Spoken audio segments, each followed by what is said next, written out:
Hi, Vic. Start off with a couple injury questions. How did Drew Lock come out of the game, and you think he'll be able to practice Wednesday? His availability for Wednesday's practice right now is questionable.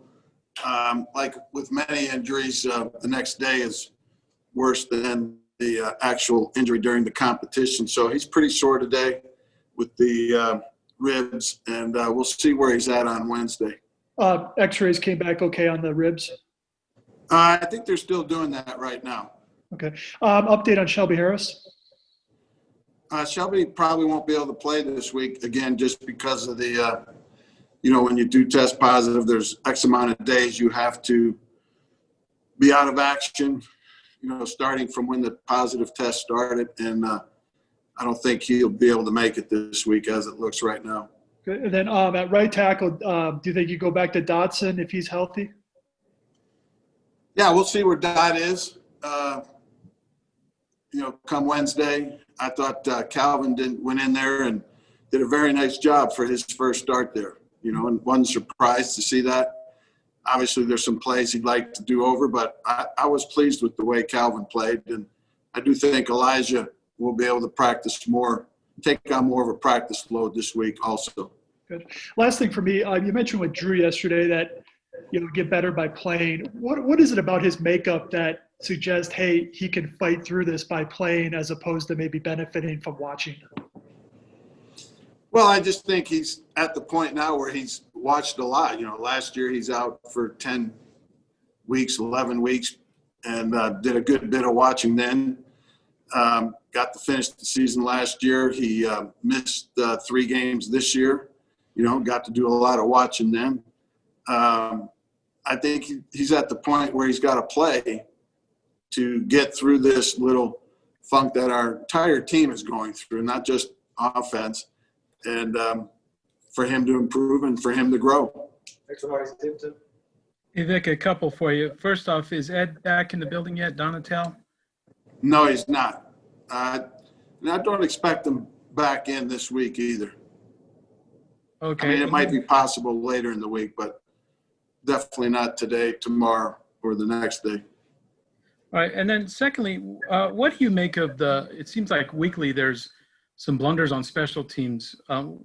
Is that a factor of, a lot of roster movement and you're bringing up young guys there, or what do you think is going on there on special teams?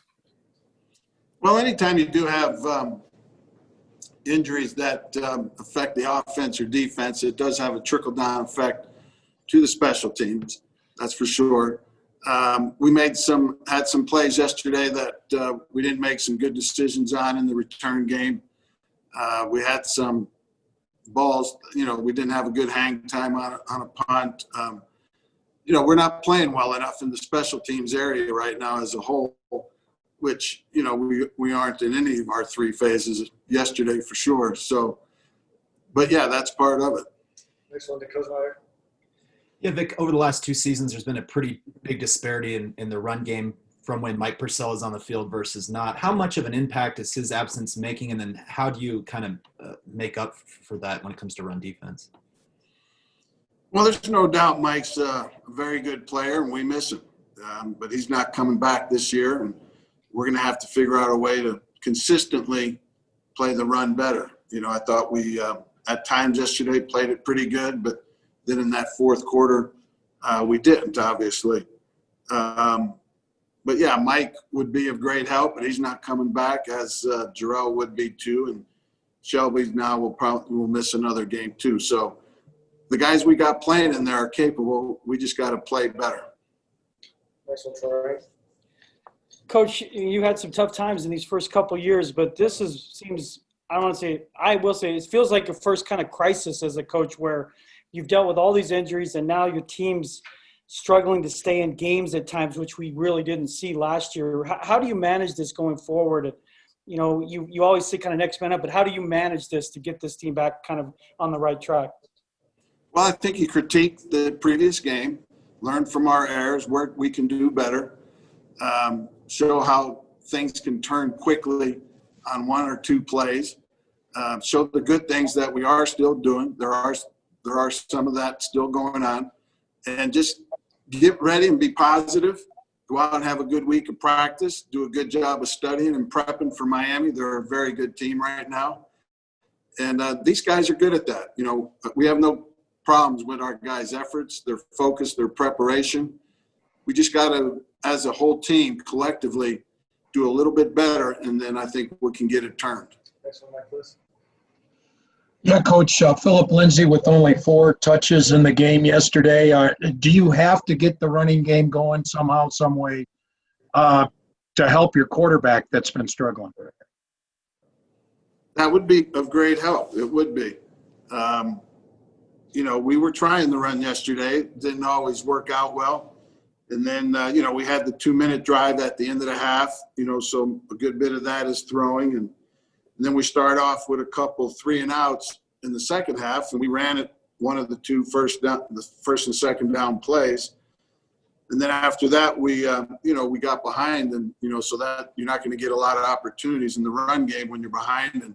And we weren't getting a lot of opportunities early either because we weren't successful with it. So no doubt that a better run game would help any quarterback. Next one, Jeff Buffalo. I think I got 2. The first, following up on Mike's question about Philip, is he physically okay? I'm just making sure.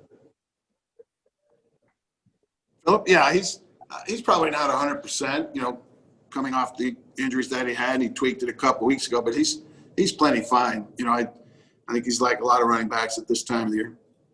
And then my second is, given Drew is on a learning curve here, do you have a limit of how many practices he could miss this week and still play or not play? That will definitely enter into the equation. You know, we would definitely want Drew to have a good week of preparation so he's ready to play the game. So that could enter into the equation as we go through the week. Next one, Zach Stevens. Coach, just to specify on Drew, is there a chance that he might miss this game? You were breaking up there. I didn't hear the entire question. Oh, just to follow up on Drew, there's a chance that he misses he misses the game coming up. There is a chance of that, you know, with his injury the way it is. You know, it's an injury that I think is day to day, where a lot of improvements can be made, and we'll see how he does with it. Next one, Kyle Newman. Time for a few more after Kyle. Hey, Vic, a couple on the wideouts. Tim Patrick, did you talk to him about the ejection? And also, obviously, had another pretty decent game. And then KJ Hamler, did he take another step forward on Sunday? Yeah, I thought KJ played well in the game. You know, he's a guy that, as you know, has missed a lot of time, both in training camp and then missed several games there. And he's a player that we really, really like. And as he stacks these weeks up where he gets to practice and play, you can see the ability that he has. You know, we're excited to have him. And, yeah, Tim's situation there was obviously unfortunate. It got chippy there out on the edges between the DBs and our wideouts. And, you know, Tim lost his cool and composure there. And that's something that we don't condone or don't want. And, you know, he'll pay the price for that, I'm sure. Next one, Brandon Kristoff. Coach, I got 2 for you as well. Are you going to work remotely again for meetings like you did last week? Keep everybody away till it's practice time. And then secondly, kind of without beating a dead horse on the Phillip thing, can you guys force feed him a little bit without forcing it? I know that's kind of tricky, but make an emphasis to get Phil more involved so that he doesn't have a game with just 4 carries? We're going to meet remotely tomorrow, and we'll make the decision by the end of the day tomorrow what we'll do. And we're kind of take it day by day. But we've settled into where we have a schedule that when we do meet remotely that we think best works for the players. And, you know, the virus is still kind of rampant around the league a little bit. I saw a couple more teams had some guys test positive. So we're going to take the conservative route when we do make our decisions there. Next one, Eric Delano. Coach, couple on Drew for you. One, what do you think it says about him that he stayed in yesterday, given that the injury's a little more serious than you thought? Well, I think I don't think anybody questions Drew's toughness and desire and want to. He said he felt fine. we didn't see him favoring it, but that's the way it is with a lot of injuries. You know, during the game, it doesn't feel bad. It's the next day and 2 days later where the full extent of it, you know, can be worse. But I don't think anybody questions Drew's toughness, desire, or want to play for this team.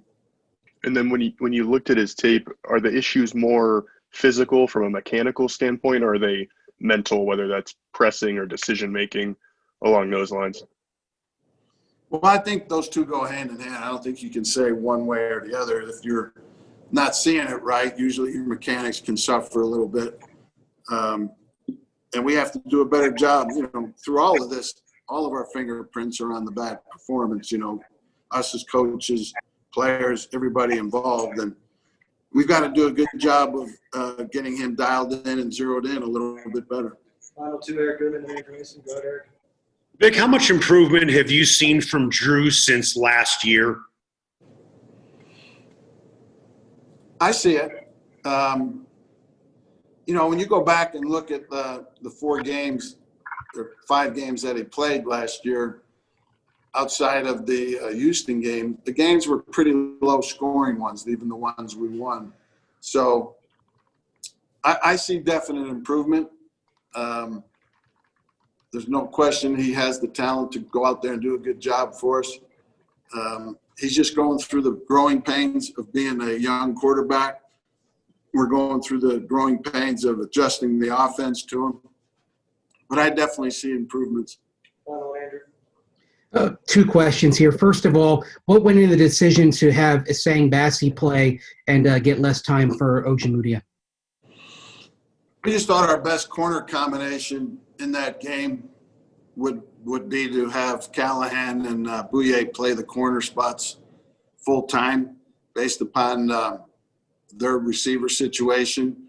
And Bassey's continued to progress as the nickel, and we felt comfortable with him in there.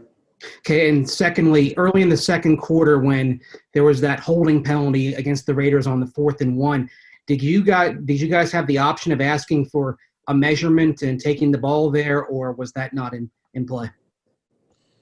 It's a good question. I was ready to challenge. They spotted it as a first down. You know, I was ready to challenge it because of, you know, obviously if they didn't make it, it'd be our ball there and they wouldn't have the opportunity to punt. The guys in the box that were checking the replay said it was very indeterminate and gray whether we would win that challenge, so chose not to challenge. But that's what we were thinking. Okay, Coach, thanks for taking the time.